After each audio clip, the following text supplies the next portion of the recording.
In today's video, we're going to be doing collar butts for pulled pork in an OzPig. Seriously?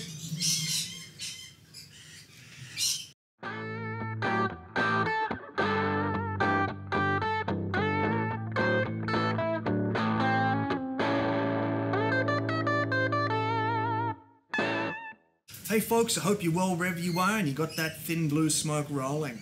In today's video, we're going to be doing pork collar butts to make pulled pork in the OzPig with the smoker attachment. Now the pork collar butt is from the shoulder of the pig. It's high up on the shoulder, or the forequarter as it's also called. So it's not the entire shoulder, it's right up sort of at the top of the shoulder near to the neck. So you get some beautiful marbling coming through that pork.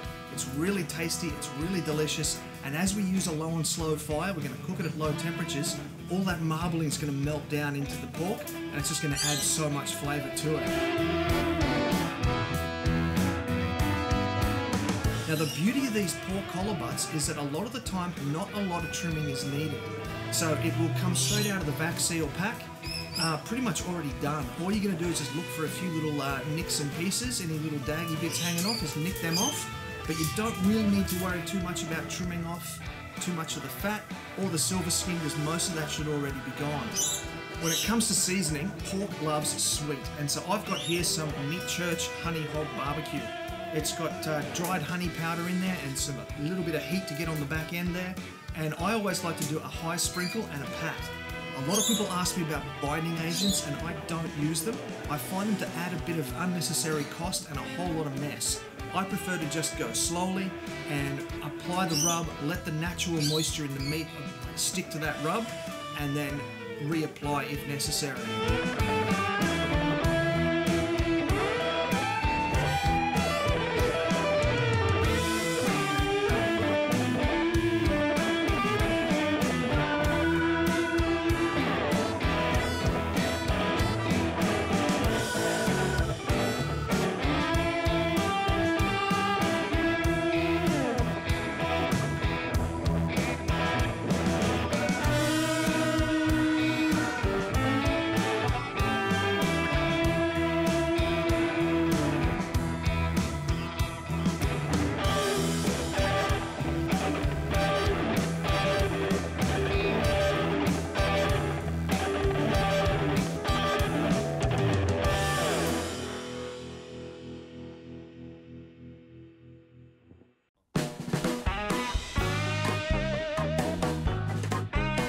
And that's how easy it is to season up these collar butts. Now, as I said, I'm going to let them sit for a couple of minutes. I'm going to let that moisture bind naturally the rub to the meat. And if I need to, I'll reapply some more, even it up.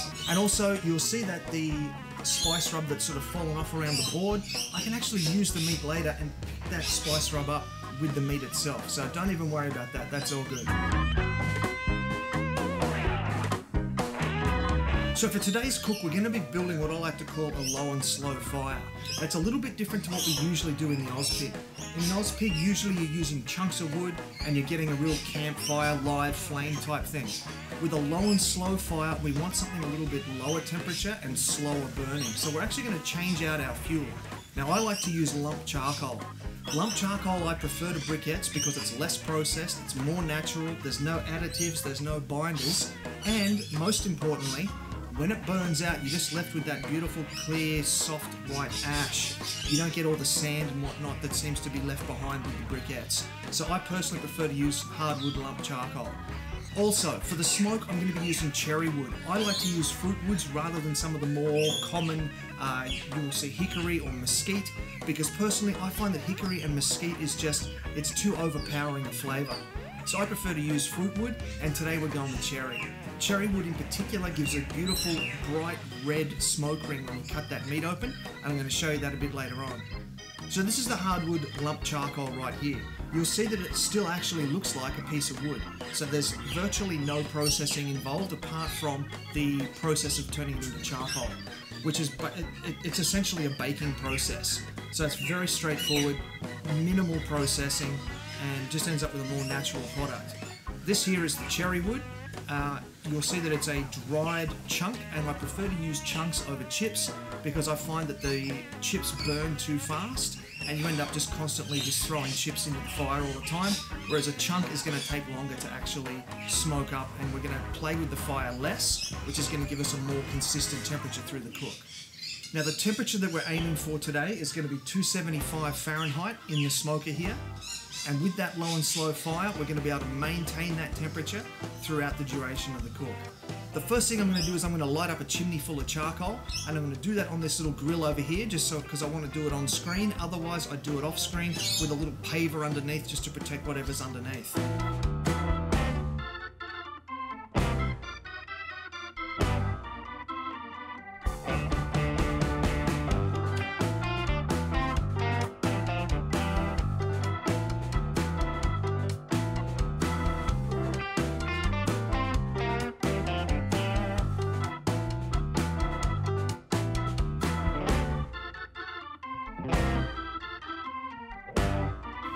So I've just popped a couple of firelighters underneath that charcoal chimney. That fire's going to come up, and you can see all the holes in the can here. That's going to let the air get sucked in, and so what that does is that lights the charcoal a lot faster than if you just pile it up and just try and light it actually in the barbecue. So we're going to give that probably about 15 minutes, and that charcoal should be ready to go.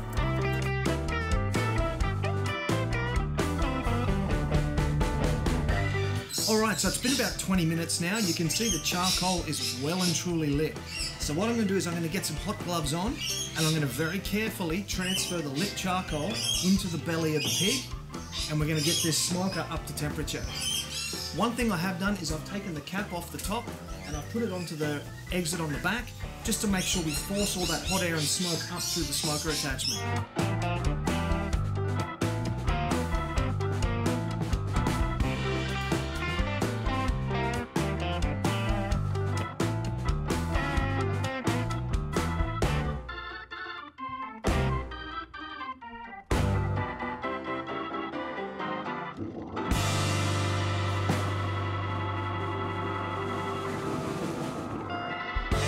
Okay, so I just want to give you a couple of quick points about using the smoker attachment.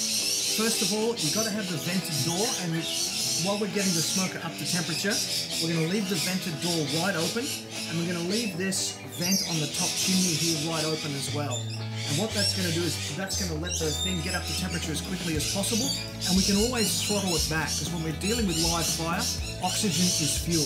So we can limit the oxygen in using the vented door at the bottom, and we can limit the exhaust using this little vent here at the top. So that's going to work together really well to control that temperature.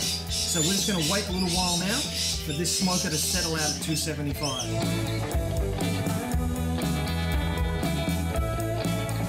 Okay, there's a couple of tools I need to show you that are going to make today's cook just run so much more smoothly. The first one is an Inkbird instant read thermometer. It just opens up. You can see it lights up there, and what that lets you do is you stick just the tip of that into the meat, and in just a matter of seconds, 2 or 3 seconds, it's going to tell you the exact internal temperature of the meat. And also, we're going to use it for probing for tenderness. So when we're cooking, we're not necessarily looking for temperature. The temperature is just a guide. What you're looking for is the resistance field against the probe as you're inserting that into the meat to get the temperature. When that probe's like butter, you know the meat's done. So that's a must-have. The second one I want to show you is an Inkbird 4-probe wireless thermometer. This particular one is the iBBQ4T. I love this unit because it connects to the Wi-Fi. Wi-Fi is so much better than Bluetooth because I can be wandering around the yard, I can be mowing the lawn, I can be hanging out the laundry, I can be doing all sorts of different stuff, and I'm not going to lose connection because this connects to the Wi-Fi, sends the data about the temperature of the smoker and the meat up into the cloud. My phone then accesses that, and so I can pull out my phone from anywhere that I have an internet connection and check that information. So this is a beautiful device, and it's really going to help us out with today's cook.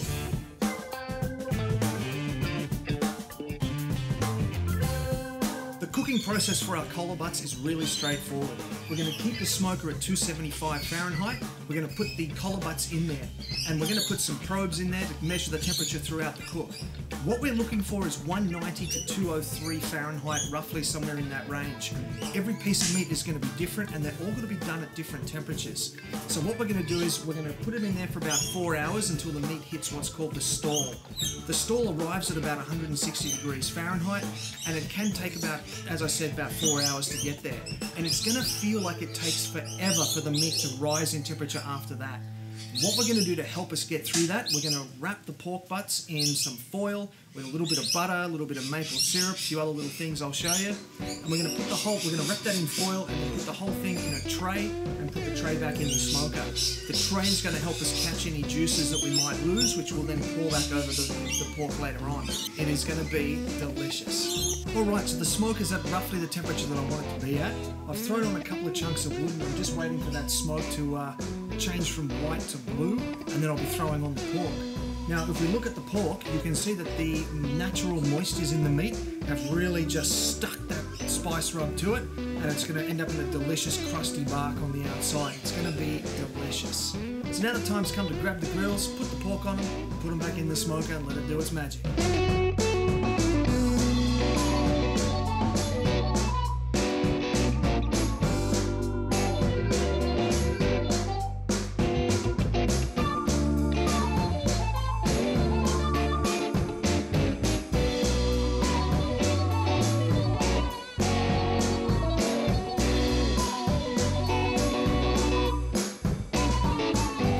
So time has passed, the birds have gone to sleep. I've been probing these pork collar butts. They're probing at 160 Fahrenheit, so they're in the stall. It's time to wrap. Now I'm going to pull a little trick out of my competition box, and I'm going to wrap them in some foil with butter, brown sugar and maple syrup. I usually do that with pork ribs, but as I said at the top of the video, I'm going for a sweet flavour profile for this pulled pork with that honey rub that I used. So I'm going to be continuing that theme now, and we're going to wrap these up, as I said, with butter, brown sugar and maple syrup. So good.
Collar butts are all wrapped up now. They've got that butter, they've got that brown sugar, they've got that maple syrup. It's going to be delicious.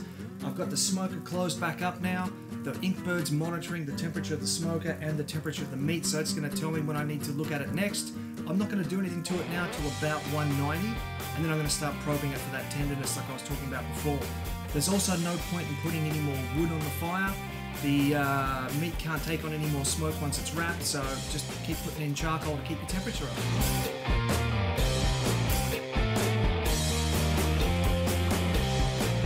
Okay, so the Inkbird's now telling me we're just a shade under 200 with these pork collar butts. So I'm going to grab one out now, I'm going to slam it in a tray over here, and I'm going to use that Inkbird Instant Read probe. I'm going to check it for temperature and for resistance.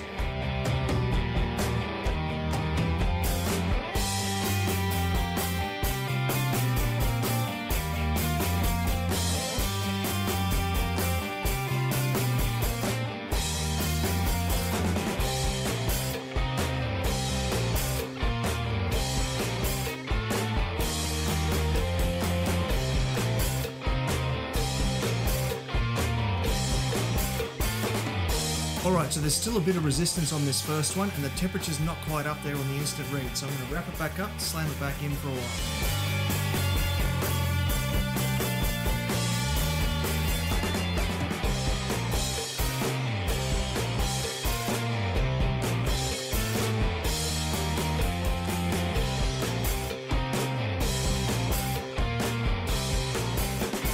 So let's open up this other one and have a look.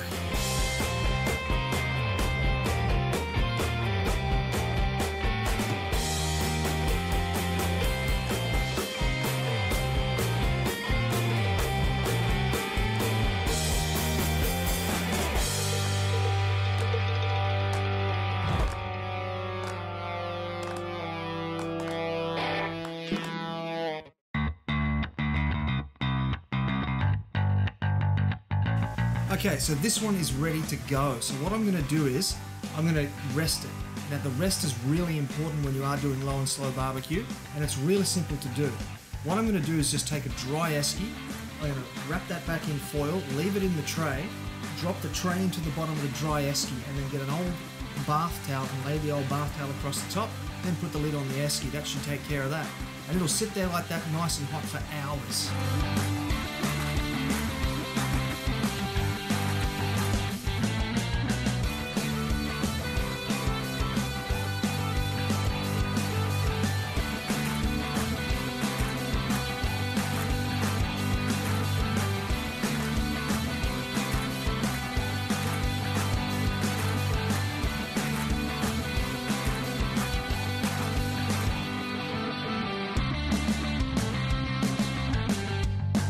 Time now to pull this last pork collar butt out of the smoker. We're going to probe it for tenderness, but I'm pretty sure it's going to be aces.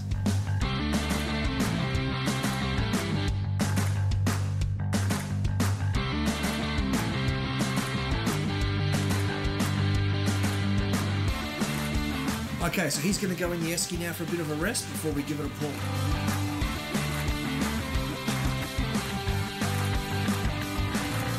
Alright, so the time's come to pull this pork. I've got my claws here ready. I've got the pork collar butts sitting in the esky in a tray. I'm going to unwrap them, pop them back in the tray. I'm going to hit them with these meat forks and rip them up.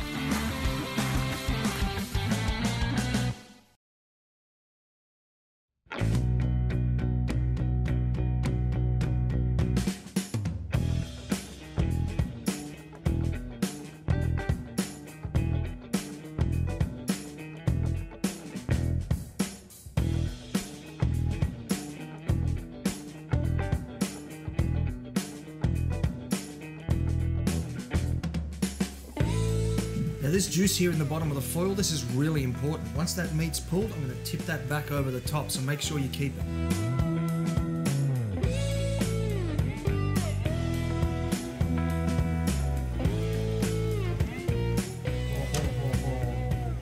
Look at that come apart.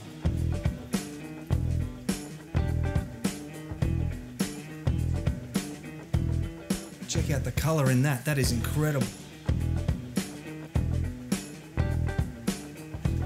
Bit of that, mate. Oh, that is so sweet and delicious. Time for the claws.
So now that juice is back on the meat, we're going to give it a mix and a toss. I'm going to have another taste.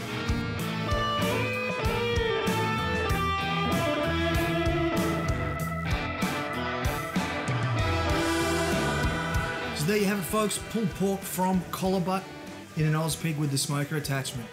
Really simple, really easy to do, and delicious.